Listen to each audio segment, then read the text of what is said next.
êtes là, pour l'instant, n'est pas arrivé. Donc moi, je devais introduire et passer la main. Donc je vais introduire un peu plus longuement. Et ensuite, eh bien, je vous passerai la main. C'est-à-dire que s'il n'est toujours pas là, on pourra faire une discussion ouverte sur votre vision, ma vision, notre vision, sur ce qui s'est passé également bien aujourd'hui, puisqu'à 5 heures, il y a eu un vote qui, je pense, est primordial. Une loi accordant une dérogation pour le recours d'un pesticide qui avait été interdit. Donc les néonicotinoïdes vient d'être accepté à l'Assemblée. Donc on pourra en discuter également, ce que cette loi présuppose, pourquoi on en est arrivé là, ce qui s'est passé. Et en attendant, donc, moi, mon rôle, c'était de vous parler un petit peu du mouvement des coquelicots. Donc, je vais introduire par ça. Est-ce que vous m'entendez bien tous? Oui. Parce qu'avec le masque, c'est pas toujours évident, mais bon, depuis la rentrée, j'ai l'habitude maintenant. Donc voilà, donc le mouvement Stop Pesticides, le mouvement des coquelicots, est un mouvement qui a bien 2 ans d'existence, pratiquement, puisque il est né le 12 septembre 2018, initié principalement par 2 personnes, il y a un groupe de personnes. Alors 2 personnes, je vous cite les noms les plus connus. Fabrice Nicolino, donc, que peut-être vous connaissez ou si vous ne connaissez pas, qui est quelqu'un qui est très investi dans l'écologie, mais qui est également journaliste, et notamment journaliste à Charlie Hebdo. Il n'est plus exactement journaliste pour l'instant, mais il coopère toujours à Charlie Hebdo. Et la personne suivante est François Verrette, qui lui est dans une association qui s'appelle Génération Future, association qui est très partie prenante dans la lutte contre les pesticides. Alors leur point de vue de départ, avec d'autres personnes, ça a été de dire que les choses n'avançaient pas vraiment. Donc il fallait que la société civile s'empare du problème des pesticides. C'est ce qui s'est réellement passé en fait, et on va voir que ça n'a pas vraiment fait bouger les choses quand même. Mais le principe a été de dire, on va essayer de faire en sorte que les gens se rejoignent, toute opinion confondue, tout mouvement politique confondu, sur la problématique des pesticides. Donc c'était un petit mouvement, puisque au départ c'était ces 2 personnes et une quinzaine de bénévoles, dont des gens d'ici, puisqu'il y a la céramiste en question que vous voyez marqué là, et quelqu'un de Bretigny. Donc ils ont lancé le mouvement. Ce mouvement, ça n'était pas un mouvement associatif, c'était un collectif. C'est-à-dire que partout un petit peu en France, des gens se sont emparés de cette idée. L'idée était de lancer un appel. Alors ce n'était pas un appel qu'on faisait signer, mais cet appel n'était pas à proprement parler une pétition. Puisqu'en plus de l'appel, il y a eu tout autour, ça a généré tout un tas d'actions autour. Et notamment, une des actions phares, c'était de se réunir tous les vendredis devant les mairies ou dans d'autres endroits, parce que nous, on a commencé à se réunir devant la mairie de Saint-Michel, mais on était un peu seuls, puisque la mairie est un petit peu excentrée, donc on n'était pas visible. Donc on a plutôt choisi ensuite de se réunir à la gare. Et ce principe-là, on l'a gardé pendant 2 ans. Donc on s'est réunis 22 fois, ce qui est un petit peu un exploit dans nos sociétés actuelles, avec les gens sont pris par la vie, c'est pas facile, se libérer le vendredi à 18h30, puisque c'était le vendredi à 18h30, ça relève un peu de la gageure, mais on a tenu, on a été fidèle à ça. Alors pas toujours tout le monde, mais il y a eu quand même un flot continu de personnes, ça a attiré du monde, et c'est quelque chose qui a commencé à essaimer en France. Et notamment, il me semble qu'au mois de janvier 2018, par exemple, il y avait plus de 800 rassemblements sur toute la France. Donc ça faisait quand même pas mal de gens qui physiquement se déplaçaient. Parce que signer une pétition et être présent physiquement, c'est pas vraiment le même investissement. Le but, c'était évidemment de faire signer l'appel. Alors l'appel, il est là, je vous le montre.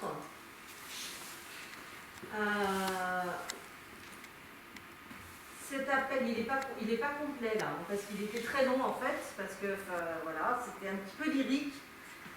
C'est un appel contre les pesticides, un appel à la beauté du monde aussi. Donc il y avait cet aspect aussi esthétique et festif, qui je pense a plu à pas mal de personnes. On ne voit pas vraiment bien, bon, bref. Et cet appel-là, on a essayé de le porter devant un maximum de personnes. Donc, on a fait des actions alors, localement, mais aussi au niveau de la France. Beaucoup de choses se sont passées. Ça a vraiment essaimé, soulevé des enthousiasmes. Et c'est vraiment ce qui était beau dans ce mouvement, c'est-à-dire que c'était pas contre, c'était pour quelque chose, pour un autre avenir, pour un autre système agricole. Et c'est vraiment ce message-là qu'on a essayé de faire passer. Et on est allé essayer de porter ce message en faisant plein d'actions, donc les actions de rassemblement. Alors le thème des coquelicots, c'est très porteur, hein, c'est une belle fleur, les gens aiment bien, ça sonne bien, c'est beau, on a fait plein d'ateliers pour en fabriquer, etc. Et effectivement, c'était bien visible. Donc nous, on s'est rassemblés le vendredi, on discutait de l'actualité des pesticides, parce qu'il y avait toujours des choses qui se passaient, souvent pas en bonne nouvelle, mais on essayait de trouver du positif un petit peu là-dedans. Et on chantait aussi, puisque du coup, on a décidé, pas seulement nous, mais ça a été quelque chose qui s'est fait à plein d'endroits en même temps, de porter ce message sous forme de chanson. Donc on a monté avec mon amie qui est là, Sandrine, qui une très belle voix, une coquille chorale dans laquelle on exprimait eh bien, ce qu'on voulait, la société qu'on voulait, notre vision d'avenir, sous forme de chansons. Et donc de chansons qu'on a un petit peu détournées. Hein. D'ailleurs, on pourra faire une petite démonstration à la fin si vous le souhaitez. Voilà, donc c'était gai en fait. Ça a été vraiment aussi au niveau humain très riche. Parce que on a attiré des gens qu'on n'avait pas l'habitude de voir tout le temps. Donc ça, c'était vraiment l'aspect positif. C'est des gens qui se sont engagés parce que le thème des pesticides est quelque chose qui est porteur, ou que les gens ont envie que les choses bougent sur ces lignes-là. Et malheureusement, ce n'est pas toujours le cas, mais bon. Donc voilà, quelques photos. Donc c'est pas toujours les mêmes personnes, ça tournait, on essayait d'être visible, de faire signer aussi à la gare. C'est pas toujours évident le vendredi soir à 18h30 parce que les gens ont une envie, c'est de rentrer chez eux et je les comprends. Donc voilà. Mais indépendamment de ça, on a fait d'autres actions. Donc au niveau local, des actions signatures. On repérait des films qui étaient un petit peu des films dans la mouvance, ou des films, disons, qui faisaient appel à une sensibilité écologique. Et on est allé démarcher les gens et leur expliquer le mouvement et leur faire signer l'appel. Dans les marchés aussi, donc on l'a fait. Et souvent, quand même, on a remarqué que l'accueil qu'on recevait était un accueil... parfois, il y avait des gens qui n'étaient pas d'accord, on en discutait. Mais très souvent, les gens, à partir du moment où ils entendaient le mot pesticide, ils étaient prêts à sauter sur le stylo pour signer. Donc on n'avait pas beaucoup de choses à défendre. Et on s'est rendu compte qu'il y avait un vrai sentiment, enfin, une motivation pour arrêter d'utiliser ces pesticides. Les gens ne savent pas forcément parfois ce qu'il y a derrière, parce que c'est une vraie problématique. Hein. On ne va pas se le cacher, on va en discuter. Moi, j'ai participé à ça parce que je pense qu'il faut absolument que les lignes bougent, que la société civile, on a cette responsabilité, sachant que le problème il est très complexe. Les vides-greniers, les salons, on est allé un petit peu partout. Alors, pas tout le temps, mais de façon quand même très régulière. Donc ça, c'est quelque chose qu'on a fait vivre jusqu'au Covid, en fait. Après, c'était un petit peu plus compliqué, hein, puis les gens sortaient plus, donc voilà, nous non plus. Mais ça a vraiment été sur la durée et de façon très régulière. Donc ça a motivé les gens quand même. Des actions visibilité, ça c'était vraiment pour signer, pour faire signer les gens. Mais on a aussi participé à des actions un petit peu plus festives, aussi pour se faire plaisir d'ailleurs, parce qu'il n'y a pas de raison. Le Carnavélo, ça c'est une action qu'on a fait sur Lompont. Donc c'était le premier Carnavélo, on y a participé, je vous montrerai une photo à la fin.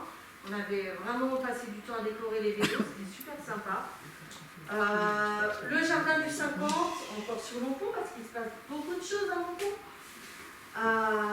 Le jardin du 50, c'est un jardin participatif et on a participé à l'inauguration, donc en, par exemple, proposant aux enfants des ateliers graines, etc. Et évidemment, à chaque fois qu'on faisait ça, on proposait de signer l'appel. La fête de la solidarité, ça c'est sur Saint-Michel, c'était aussi un événement très, très agréable. La soirée des amis du conservatoire, là on a participé avec la coquille chorale. Donc voilà, on a chanté nos créations. Et la fête du coquelicot qui est également à Lompont, qui est la fête de la ville en fait, qui s'appelle comme ça.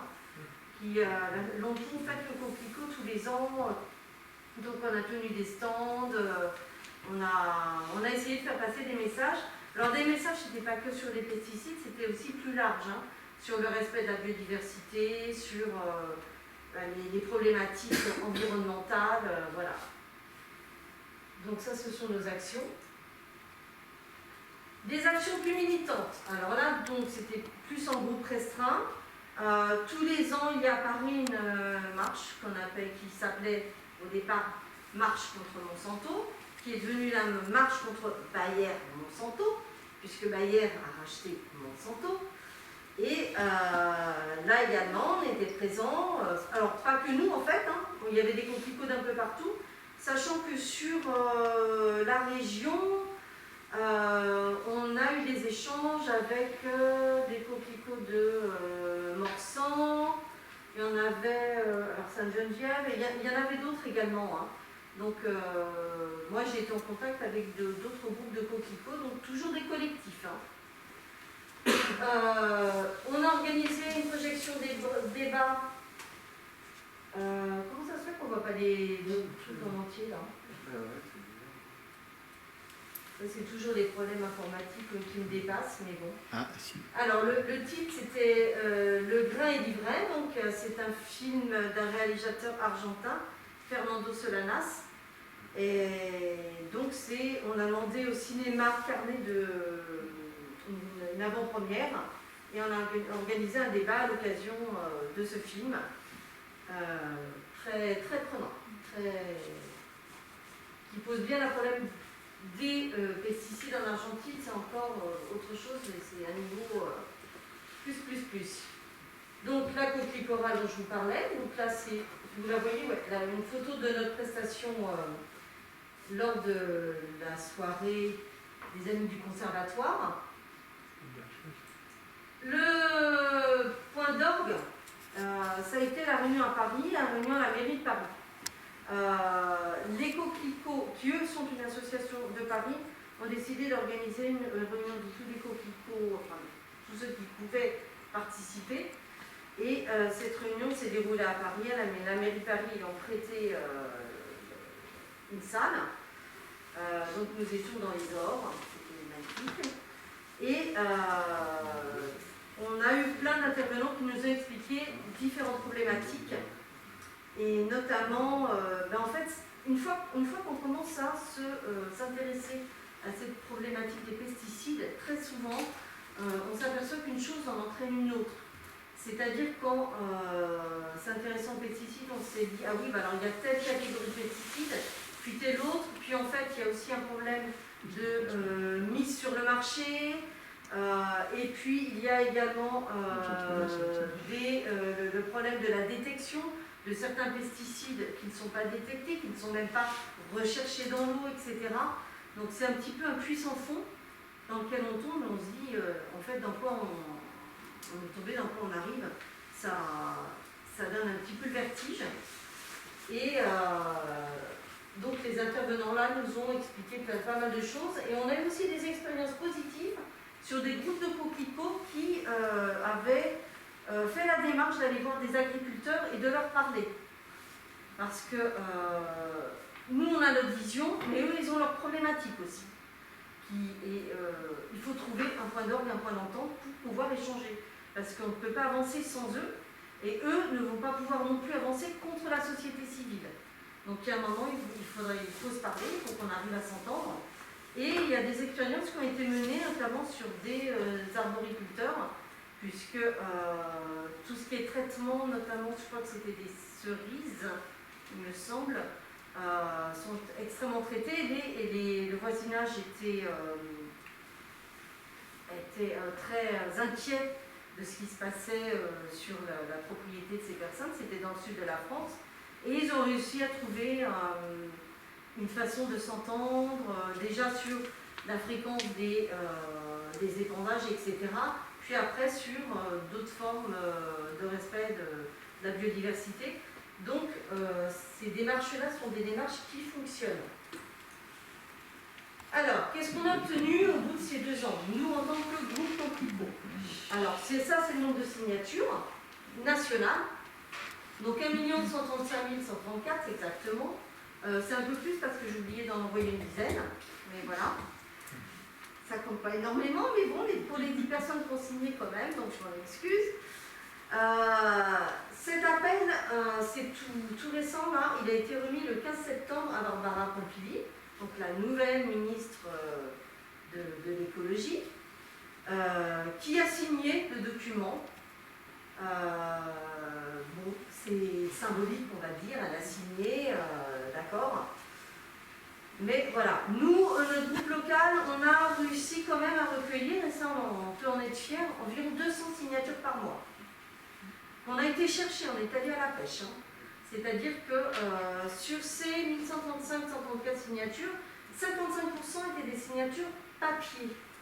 Ce qui montre bien que les gens se sont bougés et sont allés à la rencontre des gens, ils ont parlé, ils ont échangé. Je trouve ça vraiment assez significatif parce qu'on est à l'ère du numérique, mais ça n'a pas été que des signatures derrière un écran. Ça a vraiment été des discussions et ça a apporté ses fruits. Donc c'est quand même un chiffre dont on peut s'enorgueillir, sachant qu'au départ, je vous le dis honnêtement, hein, on visait 5 millions de signatures. C'était ce que souhaitaient obtenir François Lérette et Fabrice Nicolino. Je pense que ça aurait été possible s'il n'y avait pas eu le problème sanitaire qu'on connaît, n'est-ce pas? On n'aurait peut-être pas eu 5 millions, mais 2 millions, oui. Et à l'heure actuelle, 2 millions sur une population de France, c'est quand même pas mal. Ça prouve quand même l'intérêt pour cette problématique. Au niveau humain, honnêtement, on a eu de belles rencontres, de beaux moments. C'était vraiment un bel élan. Ça a donné une dynamique qui nous a mis un peu de baume au cœur. Ça a permis aussi à des gens qui n'étaient pas forcément au fait de cette problématique des pesticides d'être un petit peu plus aguerris, de se rendre compte des soucis qu'il y avait derrière, des soucis du point de vue environnemental, du point de vue de la santé humaine, mais aussi du point de vue des agriculteurs. Parce que pour eux aussi, c'est pas évident. Donc la prise de conscience de la société civile, elle est là. Mais concrètement, on va voir.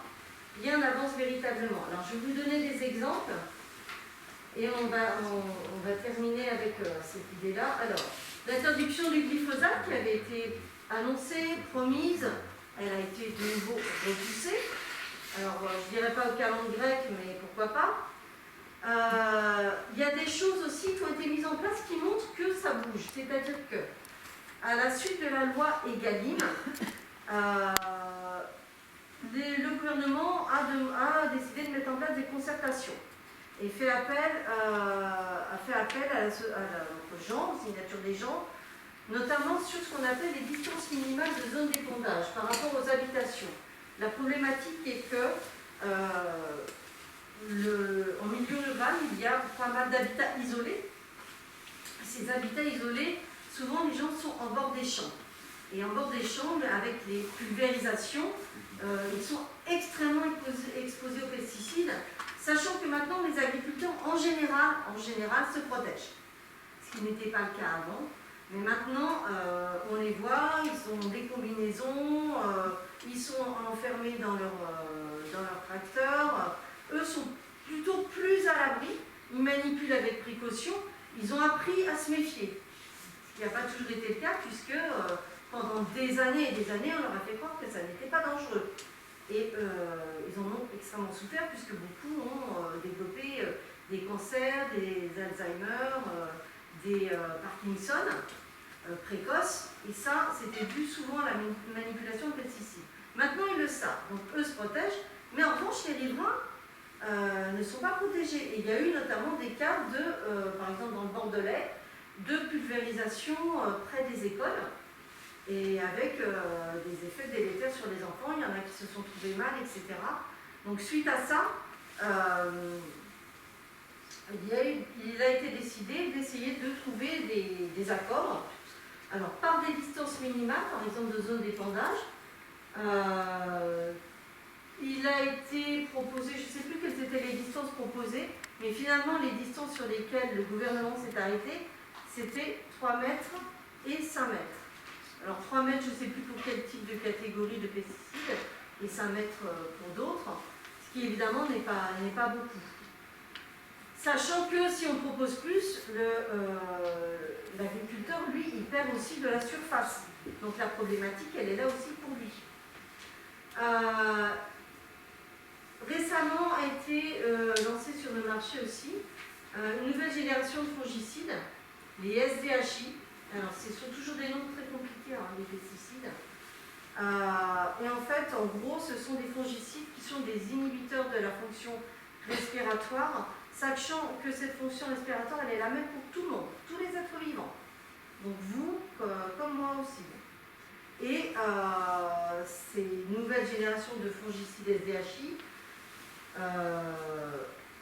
ont été mis sur le marché sans vraiment que l'ANSES s'occupe des dangers qui pourraient arriver dans l'avenir. Donc on n'a pas vraiment de principe de précaution.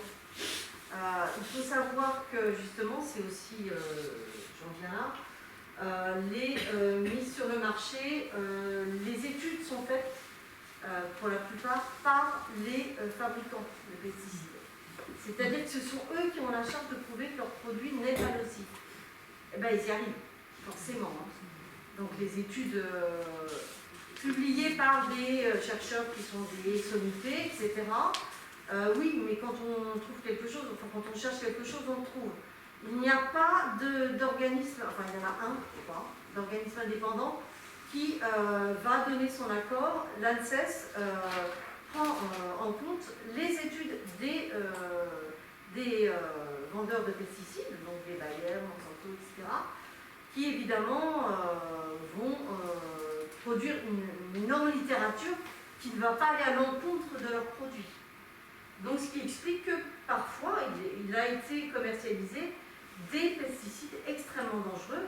On l'a vu avec le chlordécone par exemple, qui a aux Antilles sur les bananes, qui a fait des ravages pendant des années avant de pouvoir être interdit. Et encore ça a été justement, là encore on a accordé des dérogations pour sauver la filière de la banane.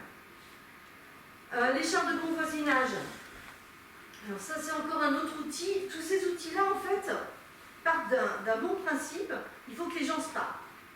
Il faut que les riverains s'accordent avec les agriculteurs. Il faut que les agriculteurs puissent prévenir par exemple les riverains du moment où ils vont épandre les produits. Ce qui est normal, que les gens puissent savoir, etc. Sauf que ces chartes de bon voisinage sont toujours détournées. C'est-à-dire que là, normalement, ça aurait dû être les habitants, les résidents, les syndicats agricoles, la préfecture, qui établit on se met d'accord sur des procédures pour avertir les gens, etc.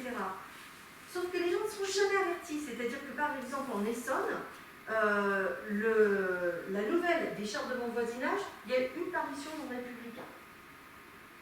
Donc voilà. Et on est censé être averti de cette façon-là, de savoir que ça existe, et si on veut s'en emparer, il faut... on peut pas, ce n'est pas possible. Donc si vous voulez, il y a toujours... On fait montre d'eux, mais derrière, tout est fait pour que ça ne fonctionne pas. Donc en fait, c'est de l'entre-soi. Ils vont signer entre les jeunes agriculteurs, la préfecture, peut-être une association, mais même pas d'usagers, enfin voilà. Et on dit, bah voilà, les chartes de bon voisinage ont été signées, parfait, on peut continuer. Donc il y a vraiment au niveau de la démocratie sur ces produits-là, un défaut de démocratie, parce que les gens savent pertinemment que la société civile est contre, et ils ont peur d'être confrontés à ces opinions-là. On a eu aussi, ça c'était pendant le confinement, une réautorisation des largages par hélicoptère. Ça s'est fait sur les vignes, sachant que c'est interdit depuis 30 ans, je crois, quelque chose comme ça. De façon tout à fait inopinée, on a vu ça arriver. Voilà, on a toujours, quand on arrive à des avancées, des pas en arrière. Dans la loi Egalim est prévu, alors ça c'est pareil, une séparation conseil-vente.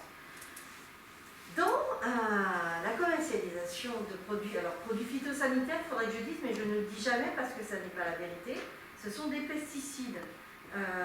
Cide, ça veut dire tuer, d'accord? Donc moi je préfère qu'on appelle les choses par leur nom. Phytosanitaire, ça fait très enrobé, c'est la novlangue. Moi je ne suis pas dans la novlangue. Un pesticide, c'est un pesticide. Son but, c'est de tuer les petites bêtes, donc il tue les petites bêtes. Dans la vente de pesticides, ceux qui sont chargés de vendre les produits sont aussi ceux qui les conseillent. C'est-à-dire qu'il n'y a pas de filière spécifique de conseil. Les gens viennent, vous disent voilà, vous avez besoin de tant de doses, voilà. Et en fait, il n'y a pas de séparation. Donc c'est quelque chose qui a été intégré dans la loi Egalim, dont je vous ai parlé tout à l'heure, et qui devrait être mis en place, c'est prévu pour le 1er janvier 2021. Donc on va voir ce que ça donne. On attend de voir, c'est une des seules mesures qui a pu sortir de cette loi Egalim. Et voilà, alors le pompon c'est ça, c'est les néonicotinoïdes. Alors, les néonicotinoïdes sont, je pense que vous en avez entendu parler, donc c'est tout frais, ça date de cet après-midi. Ça a été voté à 5 heures, 525 députés présents dans l'hémicycle, il y a eu 471 votants, je crois que c'est 331 pour, 158 contre. Et c'est en fait une loi qui prévoit une dérogation en cas de danger sanitaire sur les productions agricoles. Elle était formulée comme ça au départ. Ils ont réussi à faire ajouter dans le texte dans la filière betterave. Parce qu'au départ, ce n'était pas dans la filière betterave. C'est-à-dire que la loi prévoyait une dérogation en cas de danger sanitaire. Et depuis le départ, on nous dit que c'est pour sauver la filière betterave, sachant que c'est quand même, ils ont ouvert la boîte de Pandore. Alors, qu'est-ce qui s'est passé? En 2016 a été adopté à 2 voix l'interdiction des néonicotinoïdes, qui sont des pesticides extrêmement dangereux. Pour les humains peut-être, on ne sait pas, il n'y a pas d'études. Donc on ne sait pas. Ce sont des perturbateurs endocriniens, et ça, pratiquement tous les pesticides le sont. C'est surtout avéré que c'est extrêmement dangereux pour toute la chaîne du vivant, la biodiversité. Et pourquoi on s'y est intéressé? Parce qu'il y a la filière apicole. Donc les apiculteurs ont commencé à avoir des dégâts énormes sur leurs ruches. Ils ont dit, attendez, qu'est-ce qui se passe? Quel est ce produit-là? Parce qu'il y avait cette filière apicole, on a commencé à regarder et il y a eu beaucoup d'études de menées conserver un petit peu l'agriculture française. Plus de 1200, je pense. Toutes les études faites sur les néonicotinoïdes ont prouvé leur extrême dangerosité sur l'environnement, sur la chaîne du vivant. Alors quand je parle de la chaîne du vivant, je parle de ce qui est dessous la Terre et de ce qui est au-dessus de la Terre. Donc, les pollinisateurs, évidemment, mais pas que. Aussi bien, de toute façon, tous les insectes sont des pollinisateurs, il faut le savoir. On se focalise sur les abeilles, mais les abeilles, c'est une infime partie. C'est-à-dire qu'on a besoin de toute la chaîne des insectes pour polliniser, que ce soit même les hannetons, voilà. Et aussi les vers de terre, donc ce qui est sous la terre, les vers de terre, sachant que les vers de terre ont un rôle absolument prépondérant dans la biodiversité et prépondérant dans la richesse des sols. Donc, ces pesticides-là polluent, tuent à des doses infimes. Ils sont rémanents, c'est-à-dire qu'ils vont rester dans l'environnement pendant plus d'une vingtaine d'années. Ils tuent à des doses vraiment très très petites, des nanodoses. Alors je ne sais plus exactement parce que moi je ne garde pas les chiffres en tête, mais bon, il faut savoir avoir cette idée-là. Donc ça va être les papillons, mais également les grenouilles, enfin tout ce qui est prédateur, donc les oiseaux. Voilà. En 30 ans, un tiers des oiseaux des champs a disparu, et en 30 ans, 80%, 85%, on ne sait pas trop parce que personne ne s'est jamais intéressé aux insectes en fait. Mais près de 80% des insectes ont disparu. Donc c'est une catastrophe écologique. Je pense que la catastrophe de la biodiversité, elle est autant, si ce n'est plus importante que le changement climatique. Et en fait, ça va de pair, tout ça. Ça va de pair. Donc, ça a été prouvé scientifiquement. Il y a eu une énorme bataille au Parlement. Il y a également, à la même époque, la loi pour la reconquête de la biodiversité qui a été adoptée au Parlement. Dans cette loi, premier article, adoptait le principe de non-régression du Code de l'environnement. C'est-à-dire que si on adoptait quelque chose qui allait dans le sens d'un progrès, il ne fallait pas aller contre. Il ne fallait pas revenir en arrière. C'est ce qui vient de se passer cet après-midi. Donc, la loi, l'interdiction des néonicotinoïdes avait été adoptée à 2 voix près. Qu'est-ce qui s'est passé derrière? En fait, la filière betteravière a tout fait pour combattre cette loi. Ils ont fait, on peut dire, de l'obstruction. C'est-à-dire qu'ils ont dit, nous, on ne voulait pas de cette loi, nous, ça nous arrange bien, les néonicotinoïdes, on en passe, on est tranquille, on peut produire, sachant que pour eux, c'est compliqué aussi, parce qu'en même temps, en 2017, on a un abandon des quotas. Alors c'est compliqué tout ça, mais tout est lié en fait. Abandon des quotas, c'est-à-dire que l'Europe, comme pour le lait, a décidé qu'on allait arrêter les quotas, de dire voilà, vous ne produisez pas plus de temps. Qu'est-ce qui s'est passé? Surproduction, donc chute du cours, et ils sont passés de 40 € la tonne à 20 € actuellement. Donc, ces gens-là, en fait, s'ils perdent un tout petit peu de production, ils ne vivent plus. Ils travaillent à perte. Il faut savoir que notre modèle agricole, il est sous perfusion. Sous perfusion de la PAC. Tout le temps. Les agriculteurs, la plupart, produisent à perte. Sauf les céréaliers, enfin voilà. Et donc là, on a cette dérégulation qui est advenue. Aucun politique ne s'est emparé du problème. On a voté une loi, mais on ne s'est pas donné les moyens de l'appliquer et d'accompagner les agriculteurs pour qu'ils puissent effectivement se passer de ce pesticide extrêmement dangereux. Ça, tout le monde en convient. Moi, j'ai regardé tous les débats, tout le monde disait oui, on sait, effectivement, c'est très très dangereux, c'est rémanent, ça tue tout, mais on en a besoin.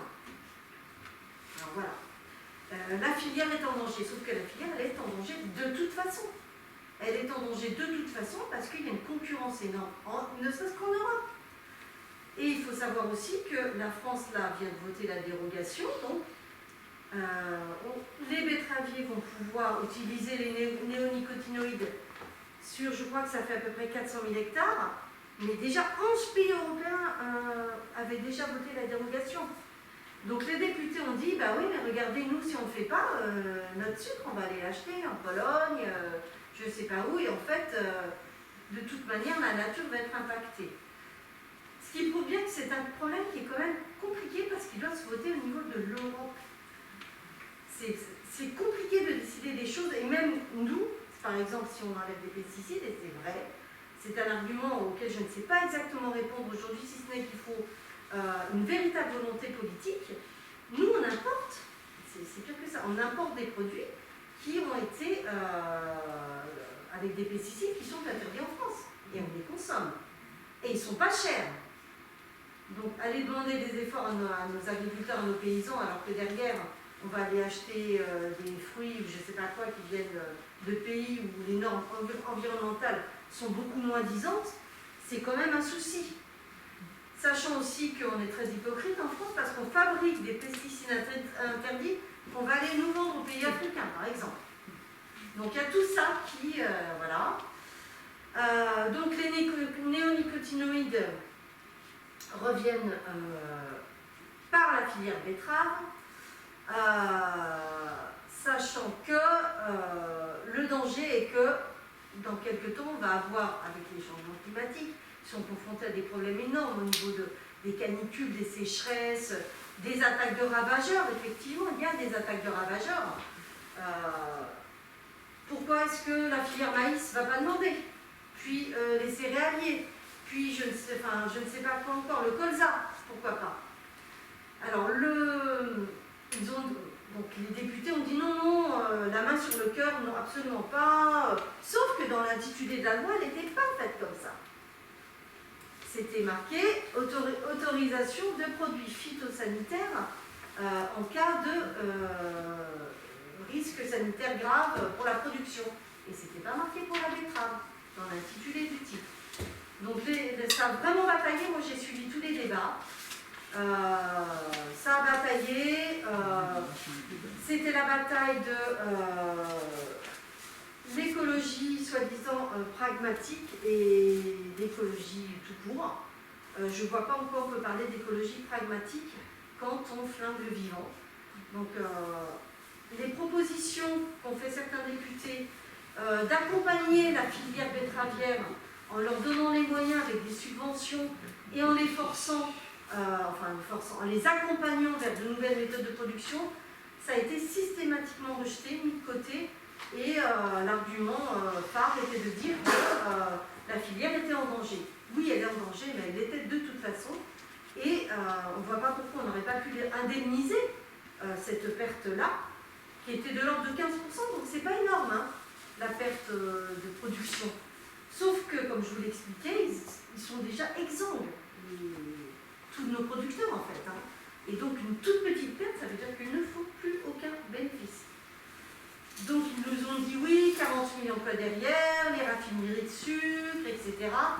Bon, on exporte quand même 50% de notre sucre. Donc voilà, il faut le savoir aussi. Le sucre qu'on produit, c'est, je crois, 10% qu'on consomme. Le reste, il part dans des transformations, je ne sais pas quoi exactement, pour de l'industrie. Enfin, il y a un tas de choses. Donc la souveraineté alimentaire, non, ça n'est pas vrai. Là, ça a vraiment été, je pense, un cadeau fait au lobby. Bien que, évidemment, tout le monde s'en défende. Hein. C'est jamais comme ça qu'on nous présente la chose. Mais la main sur le cœur, ils ont tous dit oui, on le vote parce qu'on est obligé. Là, on est confronté à ce problème, ça n'est pas possible. Je trouve que c'est très évocateur du problème des pesticides parce qu'en fait, il y a eu une loi qui a été votée et derrière, toute la filière a vraiment traîné les pieds. En fait, la filière betterave attendait qu'un autre pesticide soit mis sur le marché, ils le savaient, ils attendaient, qui s'appelle le sulfoxator. Alors, c'est des noms un petit peu toujours compliqués. Sauf que ce sulfoxator, l'Europe l'a interdit au dernier moment. Donc, ils se sont retrouvés gros gens comme devant. Qu'est-ce qu'on fait? Effectivement, pas de solution. Aucun argent sérieux n'a été mis dans la recherche pour des méthodes différentes, pour des produits différents. Là, on nous dit oui, mais maintenant, donc, on a réautorisé cette dérogation-là, elle n'est que pour les betteraves. Il y a un comité de surveillance, mais pourquoi il l'avait pas fait avant? Pourquoi il n'y a pas eu de comité de surveillance avant? Les plans éco-phyto, il y a eu 3 plans successifs éco-phyto qui étaient supposés faire baisser l'utilisation de pesticides en France. Ça a été une catastrophe. Les députés ne se réunissent jamais. Là, ça fait 1 an, normalement, qu'il y a des députés qui sont supposés se réunir sur ces problèmes-là. Ils ne se sont pas réunis. Donc, le monde politique a vraiment lâché l'affaire. Là, il faut savoir qu'il y a une responsabilité politique. Et on en est donc à revenir sur le principe de non-régression de l'environnement, sur un vote qui était un vote démocratique. Moi, je trouve ça extrêmement grave ce qui s'est passé. Et je suis éberluée qu'on n'en parle pas plus et que ça ne fasse pas plus de bruit.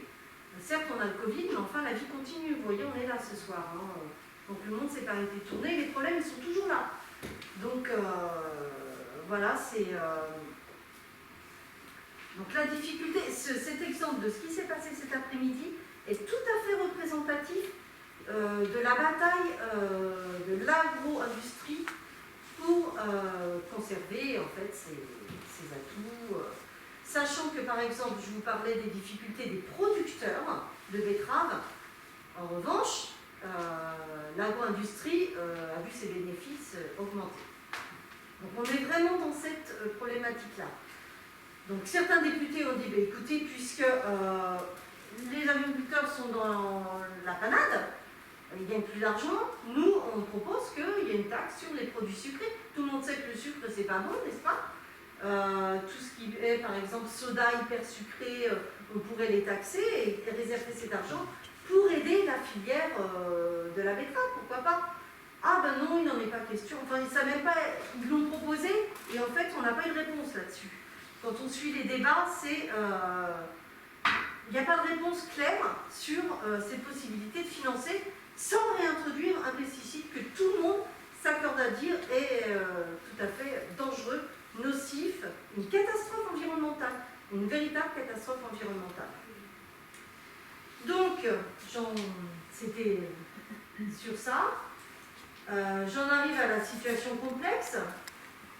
Les agriculteurs, producteurs, à part quelques filières, comme les céréales, connaissent d'énormes difficultés, c'est vrai. Ce qui ne va pas les inciter effectivement à passer à des modes de production alternatifs. Très souvent, les gens qui le font sont souvent des néo-ruraux, c'est-à-dire des gens qui n'étaient pas déjà à la terre, mais qui viennent à la terre. Les lobbies ont eu quelques coups de canif ces derniers temps, mais ils restent très puissants. Vous avez très certainement entendu parler des procès contre Monsanto, voilà, le Roundup aux États-Unis. Et bien en fait, ça s'est soldé. Donc il y a eu un procès phare où un jardinier qui passait du produit dans les écoles, parce que là-bas, il n'y a pas de souci, il passe dans les écoles. Aux États-Unis, ça ne gêne pas du tout. Dans les cours de récréation. A eu donc un cancer, un lymphome, qui est le cancer lié souvent à l'utilisation du Roundup. Il a gagné, il a eu gain de cause, il a gagné des millions, et suite à ça, le système judiciaire aux États-Unis fait que si on voit qu'il y a une possibilité de gagner de l'argent, les avocats vous poussent à porter plainte. Donc il y a eu des milliers de gens qui ont porté plainte, et ça a commencé vraiment à prendre de l'ampleur, etc. Mais là-bas aussi, le système judiciaire fait qu'on peut trouver un compromis et payer au lieu d'aller en justice. Et finalement, c'est ce qui s'est passé. Donc, je crois qu'il y avait plus de 10 000 plaintes ou quelque chose comme ça. Et les gens ont accepté une somme moyenne. Je ne sais plus à combien elle était. Ça a coûté des milliards à Monsanto. Ils ont préféré payer ça que d'avoir procès sur procès. Donc voilà, ils s'en sont sortis comme ça. La PAC. Oui, la PAC, c'est important et c'est en train de se décider en ce moment en Europe. Il y a le programme de la ferme à la fourchette, je crois. En anglais, c'est from farm to fork. Ils sont en train de revoir la politique agricole commune parce que la façon dont on distribue les subventions, c'est extrêmement important. Parce que ça va soit aider une filière, aider à trouver des modes de production alternatifs, aider à ce qu'il y ait plus de prairies, par exemple. Et ça, c'est un petit peu opaque pour nous parce qu'on n'a pas de vue sur ce qui se décide là-bas. La société civile, elle est avertie, elle pèse dans la balance, mais pas suffisamment, vous voyez, puisque à aucun moment dans les débats auxquels j'ai assisté, que j'ai suivi même la nuit là, sur le retour des néonicotinoïdes, à aucun moment je n'ai entendu parler des citoyens. Le mot n'est même pas apparu. C'est-à-dire qu'on n'existe pas. Il y a quand même un député, je ne dirais pas lequel, mais qui a dit attention parce que là, si vous revenez sur une loi qui a été votée démocratiquement, ça va encore engendrer un recul des citoyens par rapport au système politique. Puisque cette loi, normalement, elle était actée. On n'a pas à revenir sur une loi qui a été votée en demandant des dérogations. Les modalités d'homologation, c'est ce dont je vous parlais tout à l'heure. Donc l'organisme qui s'en occupe, c'est l'ANSES, qui est, qui veut dire c'est quoi le... Je ne sais plus exactement, enfin bref, ça s'occupe aussi des médicaments, etc. Hein. L'autorité sanitaire, voilà. Et sachant que, ça a été prouvé, hein, ils reprennent telles quelles les conclusions des groupes Bayer, Monsanto, BASF, voilà. Donc ils ne changent pas une ligne, ils reprennent telles quelles, ils les croient sur parole. Il y a eu des scandales de ce qu'on appelle les shadow papers, les ghostwriters, c'est les gens qui en fait apposent leur signature et donnent la caution de leur nom, de leur renom sur des études qu'ils n'ont pas faites. Donc ça, c'est une pratique qui est assez courante. Et ce sont les grands lobbies, les Bayer, Monsanto et autres, qui produisent leurs propres études. Donc ils sont jugés partis en fait. Et j'avoue que je l'ai découvert en m'intéressant aux pesticides et je ne comprends pas ce système. On n'a plus d'argent public peut-être pour de la recherche, mais il y a un moment, il faut quand même faire ce qu'il faut pour être neutre. Là, il n'y a aucune neutralité, jamais. Et le monde politique qui doit s'engager pour une véritable, alors je ne sais plus ce que j'avais mis, certainement une véritable réforme. Voilà, on en a eu l'exemple aujourd'hui, voilà où on en est. En fait, c'est vraiment la vaste hésitation, on fait 2 pas en avant, 1 pas en arrière, 3 pas sur le côté, puis on revient au point de départ, on n'y arrive pas. On n'y arrive pas parce qu'il y a vraiment un mur, et il y a un syndicat, il faut le dire, majoritaire, agricole en France, qui est très puissant et qui n'accompagne pas du tout les agriculteurs dans le sens d'un changement systémique. Pourtant, c'est ce dont on a besoin. Je garde quand même espoir parce que de toute façon, là, tel que le monde agricole est, si on continue, on va dans le mur. Donc de toute façon, ça va changer, mais ça peut changer de façon très brutale, être très violent, ou on peut accompagner.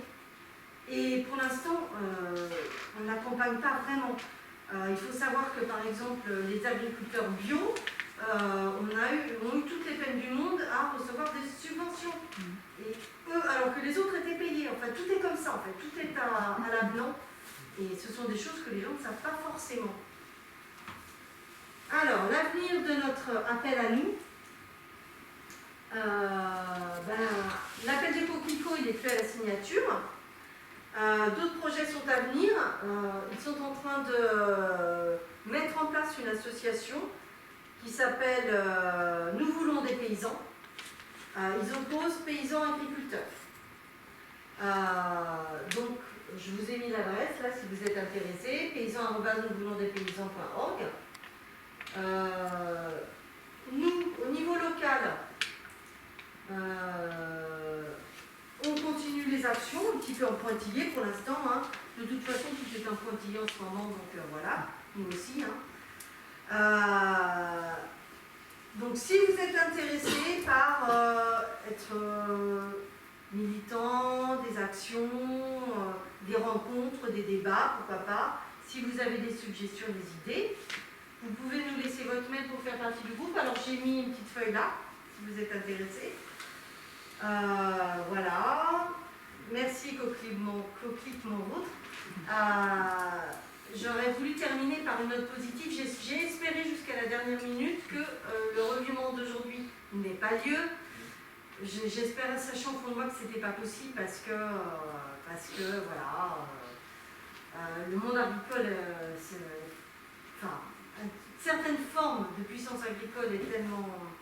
Je savais que ce n'était pas possible. J'ai écouté les arguments, j'ai compris aussi que oui, c'était compliqué, mais que là, en l'occurrence, on donnait caution à une filière qui avait vraiment fait de l'obstruction, qui n'avait pas été...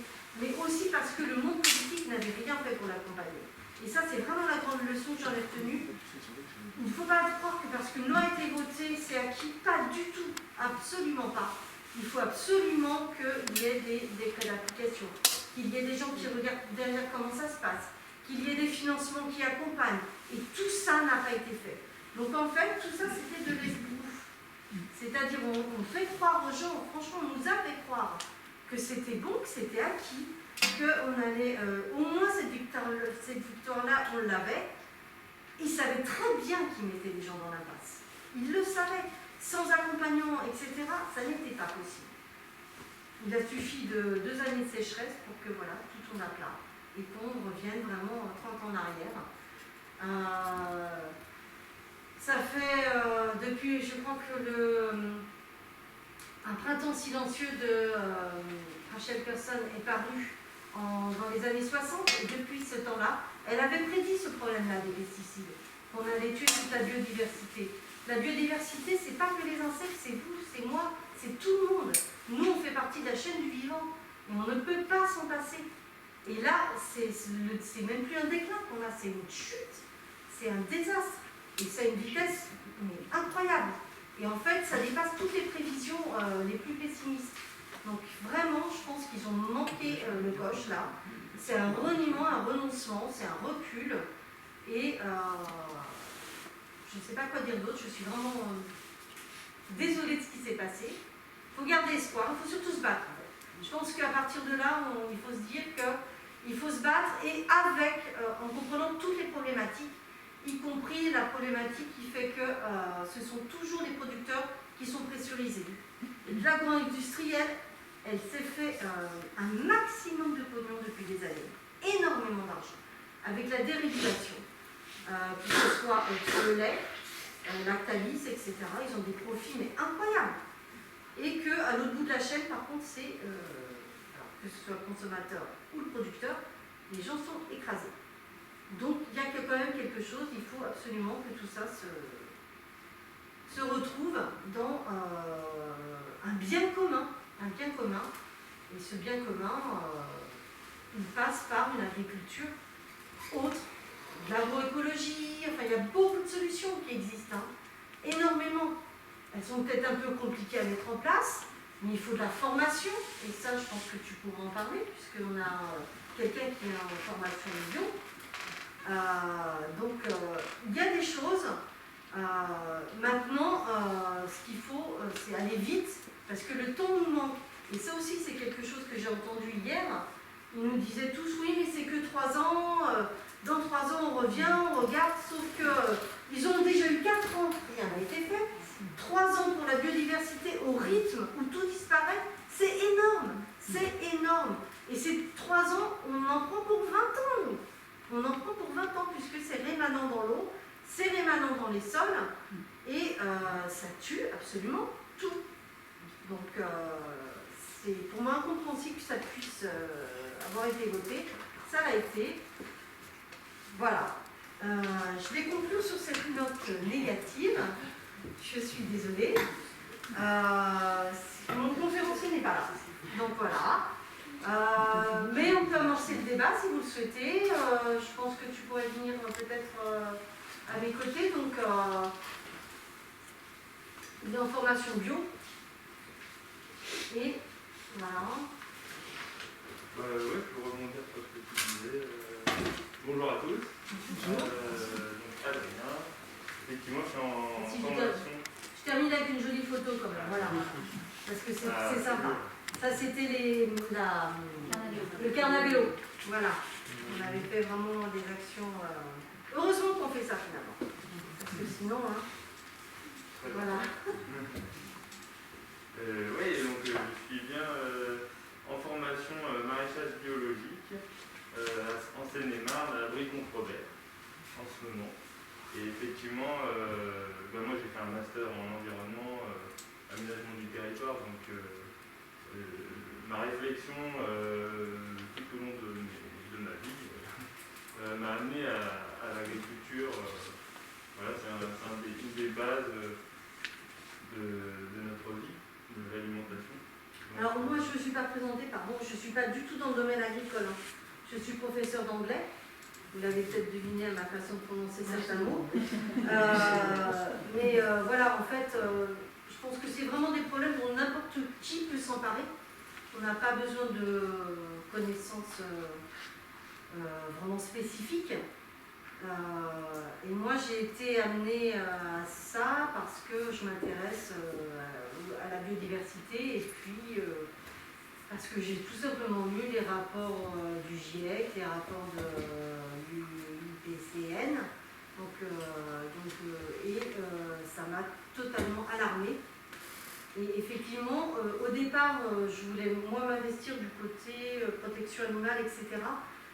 Mais je pense que l'urgent, c'est vraiment préserver ce qu'on a au niveau de la nature. Parce qu'on ne peut pas, on a besoin de nature pour vivre et on va en avoir de plus en plus besoin parce que les terres deviennent stériles en fait. C'est-à-dire que, oui. Une question à Adrien, oui. Il peut nous répondre. Mais, par exemple, les betteraviers, ils disent qu'ils ne peuvent pas faire autrement. Est-ce que c'est vrai ou est-ce que c'est faux? On ne sait pas quoi répondre à ça. Non, ils ne sont pas du tout. Non. Non, évidemment.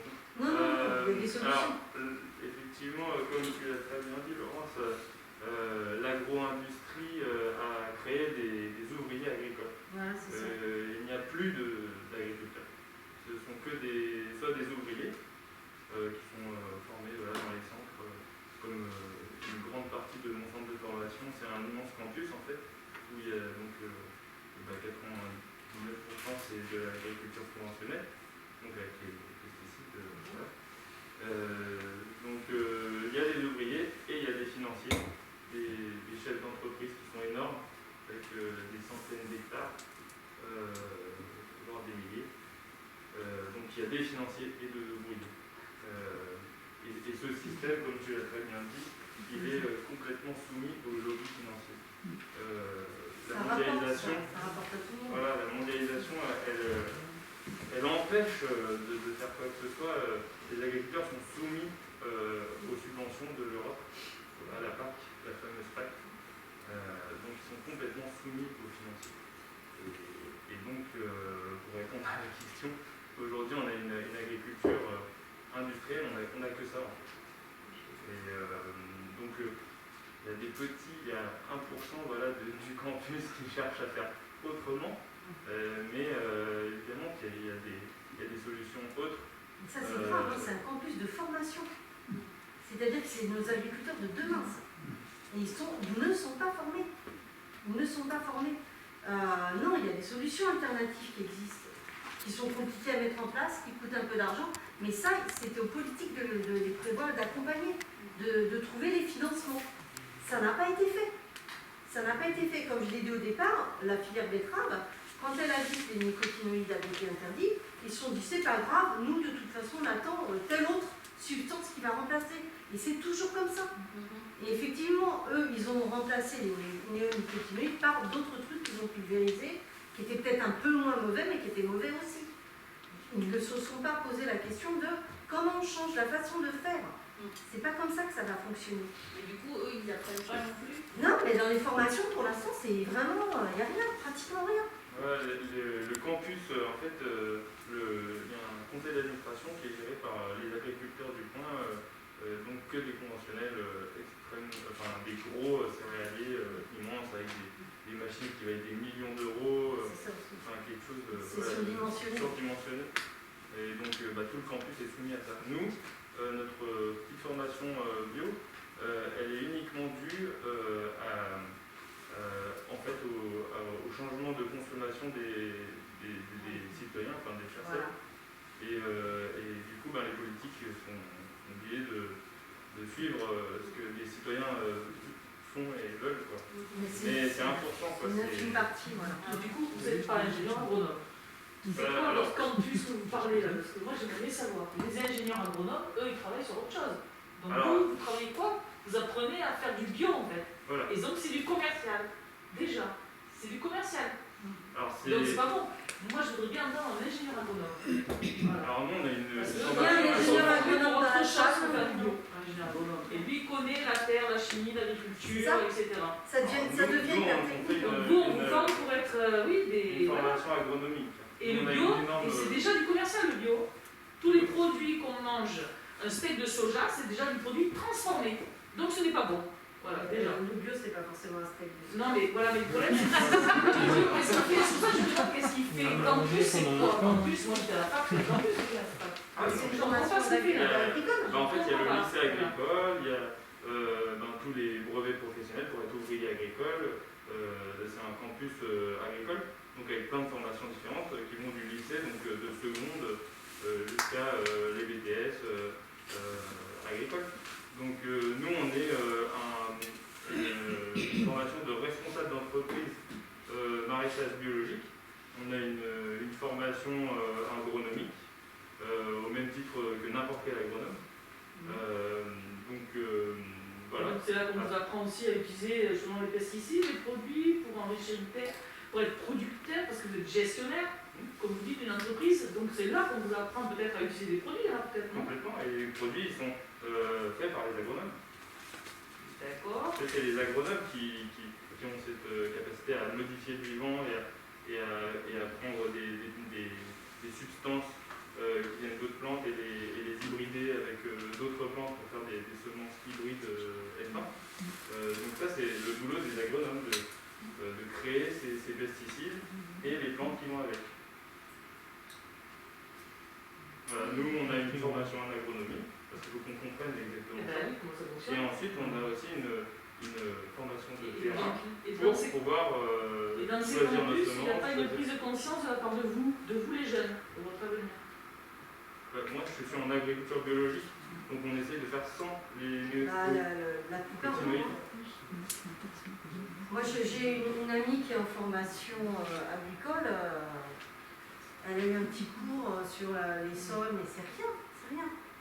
Alors qu'en fait, tout est là, quoi. Tout part de là, effectivement. Ah oui, parce que... Sur effectivement, comment... Ah oui. Moi, je sais que j'ai une copine qui est en Camargue et qui a une manade de taureau, qui du coup en écologie et sans produit du tout. Donc c'est un biotop, voilà, ça. En cercle naturel, 100%. Et elle essaye, elle est ingénieure agronome de formation, et elle essaye d'aller justement à l'école d'ingénieur agronome pour les sensibiliser les étudiants et elle leur a montré que c'est possible. Tout à fait. Mais elle fait ça parce que les abeilles ne meurent pas, parce qu'elles vont même aller dans les bouses de taureaux. Donc voilà, et le taureau, l'animal, c'est ce qu'il faut qu'il mange pour ne pas être malade. Il n'a pas besoin d'antibiotiques ou quoi que ce soit. Il mange le chien dent qui retourne, il mange que les racines, je crois, voilà. Elle fait marcher ses moutons et ses chèvres pour qu'ils mangent les... Parce qu'ils ne mangent pas exactement les trucs en haut des herbes, voilà, pour pas s'attaquer au estomac. Ça s'appelle la diversité. Et bien voilà. Et voilà, c'est sûr qu'on se fait bouffer par les moustiques. Il n'y a pas de souci, il y a plein de libellules pour bouffer les moustiques, de toutes les couleurs de libellules, mais c'est pareil aussi. Mais bon, c'est... Voilà. C'est sûr que la monoculture mais elle lutte dans les écoles d'ingénieurs agronomes. Elle lutte pour que justement ils soient sensibilisés. Donc c'est aux jeunes, malgré les formations qu'ils reçoivent, c'est eux l'avenir, c'est à eux de se... de faire des collectifs, je pense aussi, quoi. Je vais faire des interventions dans des écoles à Agro Paris à Paris. Je suis allé essayer de sensibiliser les agronomes, effectivement. Mais eux, maintenant, on leur apprend, en tout cas, voilà, donc passage de tel produit à telle époque, telle dose, puis repassage à tel moment, telle dose, puis vous mélangez avec tel autre truc. C'est ça qu'on leur apprend. La productivité. La productivité, sauf que l'enfant se casser la figure, la productivité. De toute manière, il n'y a plus de sol. Il faut les refaire, les sols. C'est ça. Même les reconstruire les haies pour qu'il y ait les haies, refaire les sols, donc faire du couvert. Enfin voilà, c'est des méthodes qui sont pas forcément simples. Effectivement, ça demande de connaître bien les sols et de connaître tout ce qui se passe sous le sol. C'est ça la richesse. Et avec ça, on arrive à des taux de productivité bien plus importants qu'avec des intrants et des pesticides. Une terre qui ne serait pas empoisonnée, voilà. Une nutrition Et aussi riche. limiter les passages des tracteurs parce que ça tasse le sol, c'est pas bon. Enfin, il y a tout ça. Tout ça, mais c'est une remise en cause totale. Hein. Non, mais tout ça, Total. politique ne suit pas, mais par contre, c'est vrai que ce que vous disiez aussi, c'est le syndicat des agriculteurs qui en fait est plus du côté lobby productivité Bah, qu'à tout le entraîner les agriculteurs monde gagne financièrement. c'est ça le problème. Hein. Donc si eux-mêmes ils n'ont pas compris qu'ils allaient s'autodétruire, Je crois que le président du syndicat en question est aussi industriel. Oui, tout à fait. Ils sont aussi dans les lobbies. Et les coopératives sont aussi vendeurs de pesticides. Donc la boucle est bouclée. Hein. Donc c'est effectivement très compliqué. Mais le problème des sols est là de toute façon et ils vont être confrontés à ce souci-là à moyen terme. Hein. Donc voilà. Oui. Je voulais juste te dire un truc un petit peu positif, merci. Oui, s'il vous plaît. Tu disais qu'il n'y avait pas de fonds pour la recherche, mais en fait, cette année, ils ont débloqué des fonds pour la recherche pour l'agriculture sans pesticides. Oui. Mais moi, je ne suis pas pessimiste pour autant, parce que les connaissances, on les a déjà. Quand on en a énormément, on a plein d'exemples. Oui, il y a plein d'exemples, il y a plein de choses qui fonctionnent. Voilà, donc ils vont repasser par de la théorie, des expériences, on perd un temps. On perd un temps fou, on a plus de temps. Mais malgré tout, il y a des fonds qui ont été développés. Alors dans la loi, là, voilà, qui vient d'être votée, la dérogation pour le retour des néonicotinoïdes, effectivement, cette fois-ci, ils ont verrouillé. C'est-à-dire qu'ils ont dit, on fait un comité de surveillance, on accorde des fonds pour de la plantation de haies, on accorde des fonds pour de la recherche fondamentale, pour trouver des produits, etc., de la recherche agronomique. J'ai envie de dire, oui, mais enfin ça, pourquoi vous ne l'avez pas fait il y a 4 ans, quoi. C'est juste 4 ans, c'est énorme où on en est au niveau écologique. Donc c'est extrêmement dommage. Et pourquoi accorder une dérogation pour 3 ans? Pourquoi on ne fait pas 1 an, on regarde ce qui se passe? Je trouve que 3 ans comme ça, on aurait pu dire 5, pourquoi pas. On se dit, tiens, toi, on coupe la pomme en 2, 3, c'est pas mal, c'est pas trop long, ça va. Non, soyons sérieux quand même. Soyons sérieux. Si l'année prochaine, il n'y a pas de canicule, ils n'auront peut-être pas besoin de passer des néonicotinoïdes. Or, ils le font systématiquement. Le discours de dire oui, mais c'est comme vous prenez des antibiotiques. Non, moi, je n'en prends pas en longueur d'année. Hein. Je suis désolée. Or, les pesticides, c'est ça. C'est systématique. Même s'il n'y a pas de maladie, même si on en met. Donc voilà, il y a quand même ce souci-là aussi. Et ça arrange bien tout le monde derrière, parce que, alors les agriculteurs, moi j'ai un voisin qui est agriculteur, il me dit oui, mais on n'en met pas beaucoup parce que ça nous coûte cher. Je dis oui, mais bon, vous en mettez toute l'année, tout le temps. Et il y a des cultures où ils en mettent en permanence. Sur les pommes, c'est juste incroyable, c'est 30 pulvérisations à l'année. Et derrière, elle est encore traitée pour ne pas être fripée, parce qu'il ne faut pas manger de pommes fripées. Donc on a aussi un souci du consommateur qui a été habitué à manger des bons fruits, bien. Ils sont pas, c'est pas vrai, ils ne sont pas nutritifs, il n'y a plus rien dedans. Il n'y a absolument plus rien. Il vaut mieux de bonnes pommes fripées qui contient des vrais nutriments. Donc, et c'est vrai que ça bouge par le consommateur, parce que maintenant il y a quand même une petite prise de conscience. Il faut divulguer, il faut en parler autour de soi, il faut que les gens prennent conscience de ça. Et on a eu des pubs sur les produits gueule cassée, là, je ne sais pas si vous vous souvenez de ça. Voilà, ça commence un petit peu à fonctionner. On nous dit oui, mais l'agriculture bio ou l'agroécologie, ça ne pourra pas nourrir le monde, sauf qu'on jette 40% de la production mondiale. 40%. Parce que c'est pas calibré, parce que c'est juste incroyable. Donc à partir du moment où en fait, quand on prend un bout du problème, on se s'aperçoit que tout est lié, tout est lié. Pas de gâchis, on pourrait nourrir déjà toute l'humanité sans problème, et correctement. On serait moins dénutri parce que là, ce qu'on avale, c'est la nourriture, mais il n'y a pas de vitamines, il n'y a rien. Donc voilà, c'est tout ça. Oui. Dans ton propos, c'est très intéressant ce que tu as dit. J'ai relevé juste une chose. Je vais retenir d'autres. Mais oui. Oui, j'espère quand même. Sinon, c'est un petit peu vexant. Qui est importante parce qu'elle revient à quelque chose qui est quand même beaucoup dans l'air du temps. Tu as dit tout à l'heure que si les betteraviers avaient dû se lancer dans une agriculture avec une forte consommation de pesticides, c'est aussi parce que le prix qu'ils tiraient de leur production était divisé par deux. Donc pour retrouver leur niveau de revenu, en réalité, ils sont obligés d'augmenter, voilà. pour augmenter 2 fois plus leur production.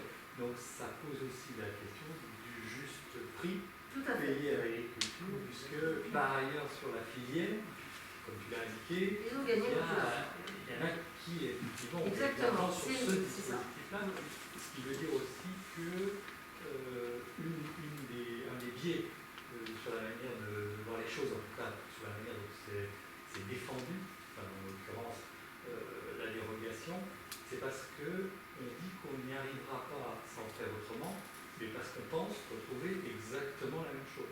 Oui. Je trouve que c'est très intéressant ce que tu as dit, c'est-à-dire que quand on fait un changement de cette nature-là, il faut tout de suite avoir à l'esprit qu'on ne retrouvera pas la même chose, et donc on passe à autre chose. Il faut passer à autre chose. C'est un changement. L'éducation du consommateur. C'est un changement systémique. C'est important. Oui, tout à fait. Ah oui, bah il s'est passé le même problème qu'avec les quotas laitiers qui ont été retirés. Hein, donc surproduction, baisse des prix. Voilà, mais qui tire son épingle du jeu, c'est toujours l'agro-industrie. Eux ont vraiment engrangé encore plus de profit, finalement. Voilà. Donc, pour les betteraves, il y a aussi un autre problème, c'est qu'on nous parle de souveraineté alimentaire, sauf qu'on n'en consomme pas du sucre de betterave, pratiquement pas. C'est pas vrai, on consomme 10% pour sucrer notre café, c'est tout. Le reste, ça part dans plein d'autres choses. Oui, c'est dans l'alimentation. Oui, voilà. C'est dans tous les produits transformés. Et puis aussi les carburants, je sais pas, l'industrie, il n'y a pas d'utilisation. Je ne le savais même pas ça. Moi. Mais tous les produits tout faits, il y a du sucre. Ah bah oui, c'est pareil. De toute façon, notre alimentation est trop sucrée. Donc de là l'idée de la taxe sur les sodas extrêmement sucrés, les Capri-Sun et autres pour ne pas les nommer. Bon, en plus, on retrouve des trucs partout par terre. Hein. Je ramasse tous les jours. Hein. Donc, la boucle, elle est bouclée en fait. On a vraiment un système qui nous incite à consommer n'importe quoi, n'importe comment. Ça a un coût pour la société. Tout ça, ça n'est jamais évalué. Jamais évalué. Les gens malades du diabète, bon sang, ça a un coût. C'est un coût pour la santé. Ce sont eux qui meurent en ce moment du Covid, par exemple, parce qu'ils sont plus touchés. Enfin voilà. Tout ça, on a l'impression que on voit les choses par le petit bout de la lorgnette. Alors certes, c'est peut-être compliqué à changer, mais à un moment, les politiques, on les élit pour ça. Pas pour qu'on continue comme avant, alors que tout autour de nous est en train de changer complètement. C'est ça qui est terrible. Et c'est à eux de prévoir l'avenir, pas les 3 mois qui viennent là. C'est juste aberrant. On ne pense pas à une bonne partie du sucre que tirait les betteraves par l'industrie pharmaceutique. Oui, voilà. Oui, il y a des utilisations. On parle de la consommation, de la production de sucre à partir des betteraves. Voilà. Donc voilà, donc c'est pas très réjouissant, mais en tout cas notre mouvement des coquelicots était réjouissant. Voilà, ça c'était vraiment une bonne chose. Une association, mais nationale, forte. Alors le problème c'est qu'il y a beaucoup de choses qui se passent, mais tout est très éclaté en fait. Tout est très éclaté. Génération de Futur fait sa pétition, puis on a, je ne sais plus quelle autre, Foodwatch la sienne. Donc il y a 100 000 signatures d'un côté, 200 000 de l'autre, et puis finalement tout le monde s'invente complètement. Je n'ai jamais, je vous dis, dans les débats, là, je les ai tous suivis parce que franchement j'étais intéressée quand même. Et à l'Assemblée, je n'ai pas entendu parler de la société civile demande. Non, alors que oui, on est là quand même. Je pense que sur ce problème-là, on a assez fait entendre notre voix. Aucun député n'en a parlé. Peut-être parce que justement l'organisation qu'il faudrait avoir, c'est peut-être justement un collectif civil par région, peut-être, pour que les députés donc vous représentent, nous représentent, c'est leur but, hein. C'est que justement ils votent en notre faveur et pas contre les voix comme ça. Voilà. Mais en fait, ils nous représentent, ce sont des politiciens. Parce qu'en fait, qui va voir son député ici là? Personne. Moi j'ai essayé de le voir, hein, par Ouais, exemple. moi, j'ai déjà vu dans des villes, en traversant des villes. Ici, Il il y a avait des bureaux pour le député. il y a même pas de permanence ici, donc il n'y a même pas de permanence. Moi je l'ai appelé, j'ai envoyé des mails, je suis passée par son Son Facebook. représentant, on les voit jamais. Donc, c'est un peu le problème. J'ai pas eu de réponse. Non, mais justement, donc du coup, au lieu de faire des appels, quand vous faites des collectifs comme ça, un appel déposé au ministre, ça sert à rien, je pense, hein, parce que c'est du collectif de la base de A à Z, et puis hop, ils vont entrer dans une pile. Et par contre, si on fait toutes les strates administratives et tout, c'est beaucoup plus long, c'est ça malheureusement. Oui. Mais voilà. il y a eu, sur cette là, pour se battre contre ces dérogations, il y a eu des appels pour que les gens aillent voir leurs députés, etc. Mais non pas, ils ne se sont pas rendus disponibles. Parce que je pense que c'est là qu'il faut, c'est les députés qui Ah ouais, mais encore faut-il y arriver. Qu'est-ce que je fais moi? Je vais à l'Assemblée, je prends mon duvet et je couche devant? Oui. Non, non. Faites cet été, mais le jour où ça passe, les votes, presque. on a ce problème effectivement de ils ne sont pas disponibles et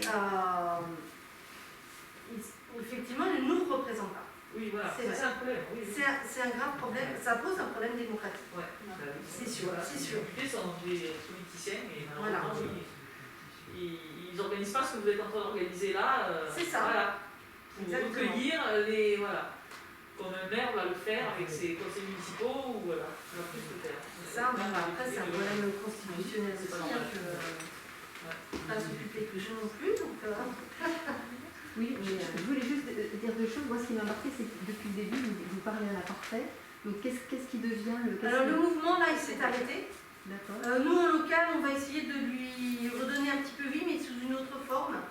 Parce qu'en fait, cette bataille contre les pesticides, c'est hyper usant. D'ailleurs, au bout de 2 ans, on en arrive là.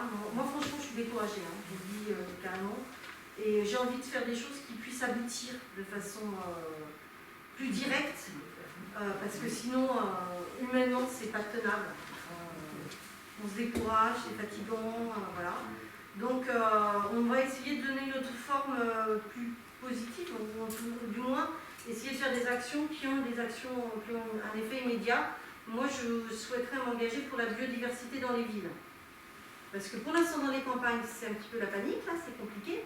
Mais on peut, en ville, on a quand même la loi Labbé qui fait qu'on n'utilise plus de pesticides en ville. Et on peut faire beaucoup de choses pour retrouver une forme de biodiversité dans nos villes qui peut être très riche. Il y a plein de choses à faire, plein de choses à exploiter. C'est une des choses vers lesquelles je voudrais me diriger. Mais bon, pour l'instant, je suis un petit peu submergée dans mon travail au lycée, parce que je suis dans la réforme du bac aussi. Donc là, j'ai la priorité professionnelle. Mais on voudrait donner une suite un petit peu dans ce mouvement-là. Voilà. Et quand vous disiez tout à l'heure, je veux des paysans, C'est l'association nationale qui a lancé cette idée et il voudrait que les gens s'en emparent. Mais bon, Vous pouvez remettre l'adresse? Oui, bien sûr. Alors, c'est ça. paysans@nouveaumondepaysans.org. Mais comme vous disiez tout à l'heure, en fait, comment dire, on finit par avoir une colère qui monte parce que C'est ça. on vous dit que c'est usant. Quand on voit je ne sais pas exactement les termes, mais tout ce qui a été fait pendant 1 an, c'est ça? 2 ans. Pendant 2 ans avec la Convention citoyenne, etc. Qu'est-ce qui en est ressorti? Ça a coûté la peau du cul.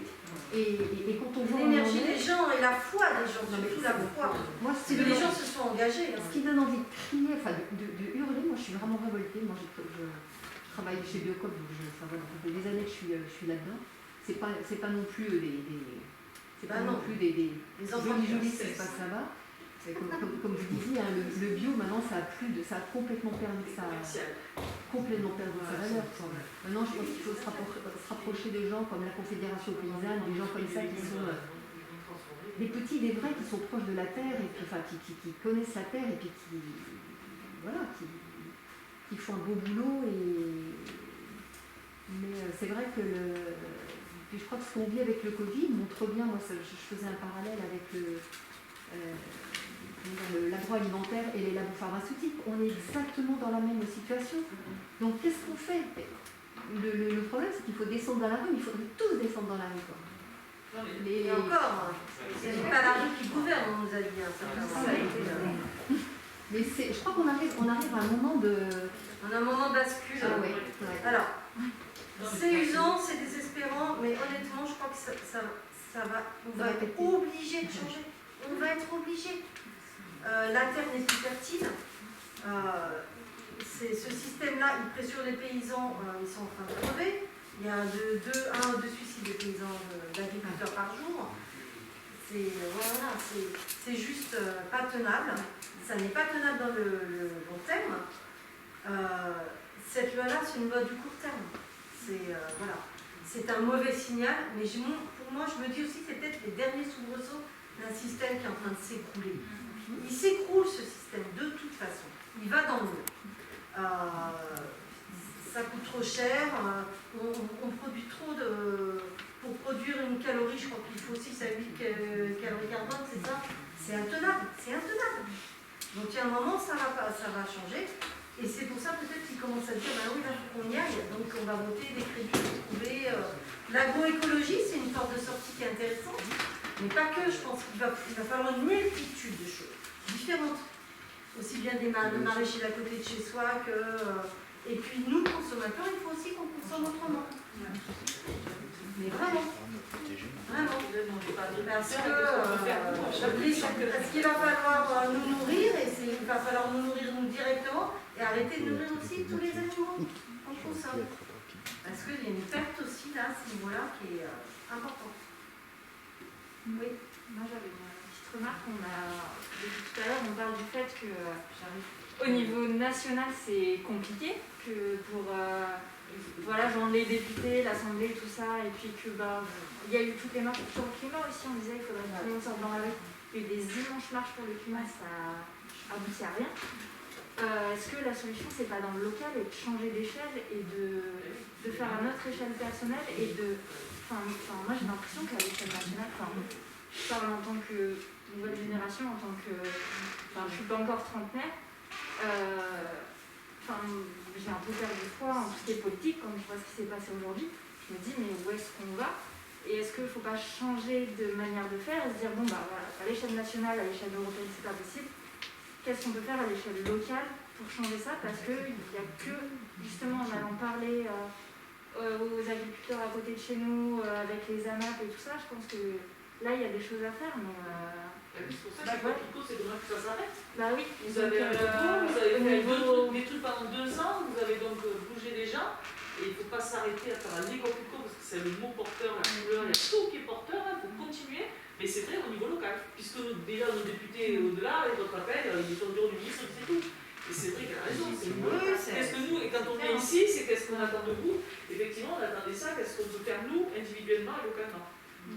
Et sur chacun notre ville, et même vous dites vous-même, votre projet, c'est plus de vous intéresser sur la ville. Moi je recentrer sur la ville, on peut agir. local, Sur le politique, on ne peut pas agir. Voilà. On peut partir à la base. c'est long, le C'est temps est long. super long et super long. C'est un temps long. Si on n'est pas nombreux, c'est sûr que Voilà. Oui, le local, bien sûr, mais il faut jouer sur tous les tableaux maintenant. Parce que la fenêtre de tir, elle est hyper courte. Donc il faut jouer sur tous les tableaux et sur ce qu'on peut soi. Parce qu'il ne faut pas s'engager dans des combats qu'on n'arrive pas à mener jusqu'au bout, c'est trop usant. Donc oui, le local, c'est vraiment une des solutions. Ça commence à bouger parce que les gens changent leur mode de consommation. Donc c'est ça c'est ce que tu expliquais. Voilà, ça fait changer effectivement. Mais. J'avais même pas remarqué le t-shirt, mais j'allais en parler, la métaphore du colibri, comme quoi ça sert, quoi. Oui, bien sûr. C'est très noble, donc il faudra l'agriculteur qui est sur notre commune, qui lui va respecter peut-être qu'il envoie des pesticides aussi, on n'en sait rien. Est-ce qu'il faut aller faire des cueillettes, que c'est plus sain ou... Les cueillettes, il y a des pesticides aussi. Parce qu'on empêche On va trouver des cueillettes bio. bio. Je ne sais pas si vous connaissez des cueillettes bio dans le coin, mais j'en connais pas. Non, mais j'allais là, moi, pour penser, déjà montrer à mes enfants que mange déjà une pomme et sur un arbre. Là, il y a un projet d'éducation. Moi j'ai connu, je mangeais des cerises et des pêches, on réfléchit dans les arbres, je me grimpe aux arbres. Les figuiers, quand j'allais au camping, maintenant les Hollandais, une figue qui tombe, c'est quoi ça? Quand je mange une mûre sur un mûrier platane, je m'empoisonne, les gens ils savent même pas ce que c'est, quoi. C'est terrible, quoi. On perd la nature. Donc voilà, moi j'étais allée dans les cueillettes pour ça, pour les enfants. Mais est-ce que quand on va dans les cueillettes, on empêche l'enrichissement de ces industriels déjà, parce qu'on va directement au producteur, je pense que là c'est bien, mais est-ce que ces cueillettes, voilà, elles font pas aussi des pesticides et tout ça pour produire aussi, j'en sais rien. Mais au moins on mange les fruits qui se perdent. Non, mais par exemple. On mange les petites pommes, les petits fruits. De toute façon, on ne peut pas avoir raison surtout à 100% Et oui, du temps. on peut faire nous Donc, individuellement. on fait ce qu'on peut et puis on en parle. C'est-à-dire que Oui, mais ça, au producteur de cueillette, on lui dit ben voilà, moi j'aimerais pouvoir cueillir des fruits sans pesticides. Et je ne suis pas la seule, je pense. Et peut-être que la petite graine va germer, voilà. Et moi je parle maintenant aux gens, j'hésite plus à dire des choses. Hein. Que ce soit pour ça ou pour autre chose, je dis voilà, chez un commerçant qui donne des sacs plastiques, je dis bah non, faut pas monsieur, c'est pas bien. Il faut, c'est vraiment, chacun doit pouvoir s'investir à sa façon, bien sûr, hein. On est en politique toujours quand même, mais semer les graines, voilà, si on est 10 consommateurs dans la journée qui lui disons donc votre cueillette c'est bien gentil, c'est sympa, mais ce serait mieux si c'était bio, s'il n'y avait pas de pesticides. Il va réfléchir, le monsieur. Je voulais aussi rajouter des choses. Moi, je travaille sur une campagne nationale sur le DICRIM. C'est un document sur les risques à l'échelle communale. Et via ce document, on peut parler de la résilience alimentaire à l'échelle locale. Donc voilà, on est en train de travailler dessus et si ça intéresse des personnes. Il y a des exemples sur la résilience alimentaire. On prend la ville de Détroit. Détroit était une ville qui a été saccagée, totalement sinistrée. Et en fait, dans cette ville-là, il y a eu des expériences très intéressantes de fermes urbaines. Et il y a des mouvements qui se sont créés de fermes urbaines sur des endroits, sur des friches, en fait. Et ils ont fait il y a plein de... Ce sont vraiment les gens qui se sont bougés au niveau local, comme tu disais, et ils se sont emparés de ça pour produire des fruits, des légumes, et ça marche incroyablement. Donc oui, il y a plein de possibilités au niveau local. En France, on a une association qui s'appelle Terre de Bien. Oui, Terre de Bien, oui, bien sûr. Dans ce mouvement. C'est pareil, je pense qu'adhérer à des associations comme ça, c'est important de les aider. Ils font le lien entre ceux qui cherchent des terres et... Nous, on fait partie. L'agriculture biologique Île-de-France vient de se retirer cette année d'un groupe dont Terre de Liens fait partie, et aussi le champ des possibles, il y a d'autres choses, et ça fait pas de seul, ça s'appelle à l'échelle de la région. Mais ouais, c'est un très bon acteur. Oui, il y a plein de choses sur lesquelles on peut s'organiser. Hein. Par exemple, moi je fais partie alors c'est pas sur l'agriculture, mais je fais partie d'une association qui achète des parcelles de forêt pour empêcher qu'il y ait des coupes à blanc, pour qu'il y ait une exploitation, mais une exploitation respectueuse. Alors c'est tout petit pour l'instant, mais voilà, des petites actions comme ça, c'est important. Et je le fais à distance, ça c'est dans le Jura, donc je ne suis pas dans le Jura, mais non, le Morvan, pardon, c'est dans le Morvan. Mais voilà, plutôt que de m'acheter la dernière console ou je sais pas quoi, je fais ça. Et pourquoi pas, je trouve que des organisations comme ça qui font vraiment des actions concrètes, c'est très important. Que ce soit ou replanter des forêts, enfin il y a plein de choses qui se passent, qui sont positives. Manière d'aider l'agriculture locale, c'est quand même les AMAP. Les l'AMAP, il y a une charte, il n'y a pas besoin d'avoir le logo agriculture biologique, qui maintenant, comme vous l'avez dit, est en train de dévier. Ouais, c'est vrai. Effectivement, les AMAP, il y a une charte qui interdit les pesticides. Il y a plein de choses dans la charte. Et effectivement, c'est pour aider l'agriculture locale. Donc, c'est vraiment le meilleur moyen de consommer. Donc, les AMAP, c'est généralement des paniers qu'on va chercher toutes les semaines. Je pense que tout le monde connaît, mais. Oui, mais c'est voilà, les AMAP, direct, c'est ça. Voilà, c'est direct, c'est de saison, mais bon, tout le monde ne peut pas faire partie d'une AMAP, il y en a pas assez.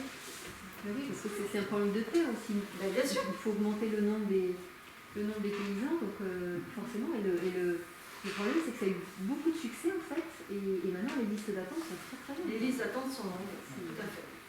Donc c'est bien parce que ça montre qu'il y a des gens qui sont partants, Mais c'est pas pour ça qu'il mais y en a ça montre qu'il y a un manque de de terres cultivées comme ça, des petites exploitations. Je vais dire un truc. Je suis d'accord qu'il faut que ça vienne localement. Il y a plein de petites initiatives partout, mais il faut se rendre compte quand même que le système est vraiment ficelé. C'est la Chambre d'agriculture qui va choisir quel agriculteur va avoir telle terre. Ça va s'affaire aussi. C'est quand même toujours eux qui ont la main sur les terres. Moi, je suis bon jumeau, donc j'achète directement en maraîcher. Bon, je ne me connais pas spécialement bio, mais bon, il dit de ne pas utiliser trop de traitements. En tout cas, c'est un petit agriculteur et il dit que son fils ne va pas pouvoir reprendre son exploitation parce qu'en gros, les aides elles vont aux gros agriculteurs. Il a très peu d'aides et la seule façon de s'en sortir, ce qu'il dit, c'est d'aller vendre directement sa production. C'est ce qu'il fait dans le marché. C'est parce que s'il va vendre dans les grandes surfaces, tout ça, on sait tous qu'il va se faire. Enfin, il ne pourra pas gagner sa vie. D'où l'importance de la PAC. Tu vois, de développer. Il y a quand même un système qui. Bien sûr. Il faut vraiment en remettre. J'ai conscience que ce système-là, il est compliqué à combattre parce que la PAC, là, ils reviennent pas du tout sur ces aides-là, justement. Ils ne reviennent pas. On n'y arrive pas. On n'y arrive pas. Donc, effectivement. La PAC, c'est fonction de la surface en fait. Fonction de la surface. Plus on a de surface, plus on a d'aide financière. Et pas les services écosystémiques. Pourtant, ça devrait être pris en compte, ça. Les services écosystémiques. Quelqu'un qui balance des pesticides à tout va, je suis désolée, il ne devrait pas recevoir plein de subventions. Ça, c'est pas possible. Oui, mais de toute façon, on n'est pas dans cette logique-là. La logique, c'est de faire fonctionner les grandes entreprises qui nous fournissent des médicaments, des produits, des pesticides et tout. Et voilà, avec des graines qui sont stériles, donc on rachète des graines. Enfin, c'est un cercle vicieux, quoi.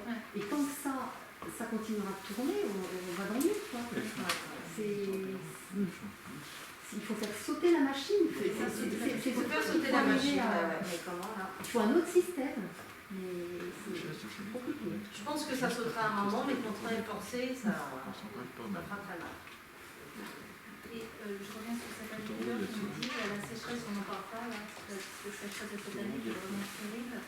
Il dit que là, ses collègues là, aux alentours, ils vont récolter que 20% de leur blé, maïs, tout ça. En gros, ils auront, de toute façon, ils seront dédommagés, effectivement. Et il dit que ça, enfin, il voit bien que les sécheresses s'installent, ils ont l'expérience, et de toute façon, les climatologues le disent. Et ce qu'il dit, c'est que il va y avoir une pénurie, quoi, à un moment.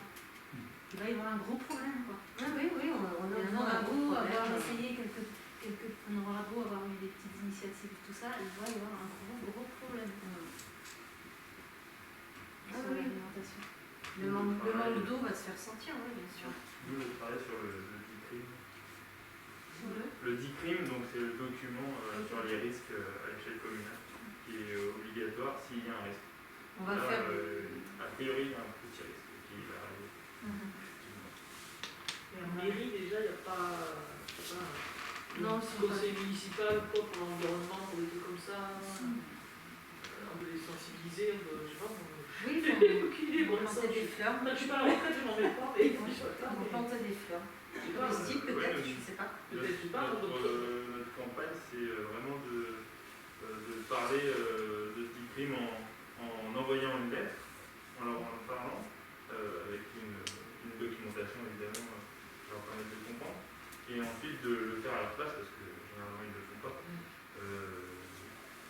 de le faire à leur place. Et donc de monter un collectif citoyen communal. C'est ça. Des personnes qui le font à leur place. C'est pour ça que tu disais, Marianne, la sécheresse, les pertes agricoles ont été énormes cette année. Il n'y a pas que la betterave. Donc voilà, c'était totalement fallacieux leur argument de la filière en danger. Moi, ce que j'arrive même pas à comprendre, c'est comment, sachant qu'il y a des sécheresses, on a encore du maïs. Moi, dans ma région, c'est le sud. Quand je vois le tournesol et tout ça, le maïs, c'est pour le maïs. Les animaux d'élevage. Pourquoi j'en vois encore dans le sud? Je suis choquée, moi. Il n'y a pas d'eau. Pourquoi ils plantent encore? Parce que c'est rentable. C'est rentable. Voilà. Et ça, qu'ils arrêtent là. Voilà. Et ça, c'est pareil. Je ne comprends pas comment on ne dirige pas. Parce qu'on dirige les agriculteurs. Hein. Mais voilà. Ils choisissent ce qui est rentable alors qu'ils ne vont pas pouvoir arroser. Même ici, les champs de maïs, là, quand on va sur la NDN, ils sont tous cramés là. Ils n'ont pas pu arroser. On a dû leur interdire. Pourquoi ils ont planté du maïs? Ils vont perdre l'argent à le couper, ils ont perdu de l'argent à planter. Ils touchent les subventions quand même. Voilà. Ils touchent les subventions quand même. Et après, j'ai entendu un autre truc, est-ce que vous pourriez me renseigner? Parce que j'ai entendu un truc, ça a été aberrant, c'est-à-dire que quand quelqu'un produit donc, des plantes, que ce soit du maïs ou quoi, apparemment, c'est pas à partir de ces plants-là qu'il va récupérer les graines pour planter son champ l'année suivante. On l'oblige à acheter des graines. Oui, c'est ça. Alors que l'agriculteur, autrefois, il cultivait son truc. Maintenant, les semences, maintenant, elles sont homologuées. Voilà, mais j'ai appris ça, c'est pas la folie, quoi. C'est la folie, ça. Et ces semences-là, justement, elles ne sont pas forcément très résistantes à ce qui se passe en ce moment, au changement climatique, etc. Il y a des agriculteurs qui font des expériences avec des productions plus locales, plus résilientes, plus résistantes, qui ont besoin de moins d'eau. Mais il y a des recherches en ce moment sur ça, parce qu'ils ne sont pas fous quand même. On voit bien que c'est en train de changer, sur les vignes notamment. Oui, le changement climatique fait qu'on parce que là, ça devient terrible. Hein, dans le monde aussi, parce que voilà. Mais il faut vraiment attendre d'avoir le nez sur le truc pour et oui, il faut 20 ans avant de planter pour que... En Allemagne, ils prennent des semences de graisse en ce moment. Ils travaillent sur ça. Oui, c'est ça, voilà. C'est en train de changer, on est en pleine mutation. Donc, c'est dommage que oui, que les coquelicots, ça s'arrête. Et par contre, est-ce qu'au lieu de faire les pétitions que vous faisiez dans le contact, est-ce que ça pouvait pas justement être un travail avec l'agriculteur, le contact avec l'agriculteur? Si, il y en a qui l'ont fait. Hein. Nous, on ne l'a pas fait ici spécialement, mais certains groupes l'ont fait. Beaucoup, oui. Et oui, ça va changer les mentalités. Donc, le syndicat de l'agriculteur, lui, il est convaincu. C'est pas fait, mais bon, c'est dommage. Parce que c'est leurs associations à eux, l'agriculteur, en se mettant en association, pour être plus fort, parce que tout seul, effectivement, ils ne sont pas assez pros. Ils peuvent arriver à faire bouger aussi des choses, mais même les agriculteurs, il n'y a pas d'échange de savoir. Parce qu'il y a plein d'expériences qui sont menées, qui portent leurs fruits. Et moi, j'ai entendu mon voisin me dire non, là, c'est pas possible de faire ça. Je dis, mais écoute, je l'ai vu de mes yeux. Comment toi, t'es pas au courant? Comment c'est possible? Non, le mec, il est dans son truc. Il cherche même pas à savoir ce qui se passe ailleurs. Et lui, il s'est dit, tiens, je vais faire un petit peu de bio parce que quand même... c'est vrai que la société change, etc. Mais il a fait n'importe quoi. C'est-à-dire qu'il n'a pas du tout travaillé sa terre, il a planté comme ça, sans mettre de pesticides, les mêmes semences, etc. Il m'a dit, c'est terrible, j'ai 50% de rendement en moins. Je dis, mais c'est normal, c'est pas comme ça qu'il faut faire. Ils ne sont pas du tout éduqués pour. Donc toute cette génération-là de gens qui ont... Il est un peu plus jeune que moi, mais voilà. Ils font des horaires pour un revenu qui est... En plus, lui, il n'a pas les moyens de changer. Il est endetté à 99%. Endetté à 99%. Et derrière, il y a le crédit agricole qui vient encore le voir en lui disant, dis donc, ça serait pas mal de construire un hangar là. C'est incroyable parce qu'il gagne de l'argent sur les prêts qu'il fait. Le système est dingue. En plus, vous dites que dans les lycées agricoles... Ça ne change pas pour l'instant. Pour l'instant, ça ne change pas. Ça, pour moi, c'est vraiment la porte d'entrée. C'est une des choses... on a voulu, dans la loi Egalim, c'était quelque chose qui a été pointé du doigt et ça n'a pas été retenu. Toutes les vraies mesures ont été évacuées.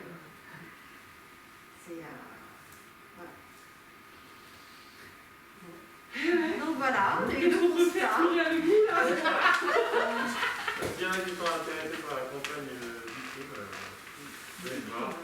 Voilà, ça, parce qu'on entend mal à Donc, le masse, document moi, les communal. crimes, ça veut dire Dix crimes. J'arrive pas à Le dit comprendre. crime. Des D-I-C-R-I-M. Des Non, D comme Daniel. Ah bon? Le document Et ça veut dire quoi, au recensement des risques d'échelle municipale. Voilà. Ah oui, d'accord, on a ça aussi. Document, c'est quoi? Vous pouvez répéter? C'est le document Intercommunal. des risques Des risques. d'échelle communale. Des risques. C'est pas exactement ça le terme, mais c'est l'objectif du document. C'est en fait le recensement de l'ensemble des risques à une échelle communale, avec l'idée que derrière, il faut mettre en place les dispositifs lorsque le risque arrive D'accord. pour rétablir la situation. Je crois qu'on l'a fait. Ok, un peu comment. Voilà, On est là. Donc on va remercier Valérie. Après pour le logement des hôpitaux, voir Adrien. Et nous, pour l'Université populaire, on a la prochaine conférence, c'est le 3 novembre, c'est sur les droits des LGBT. Si vous voulez, dans les mêmes conditions, je suppose, j'espère.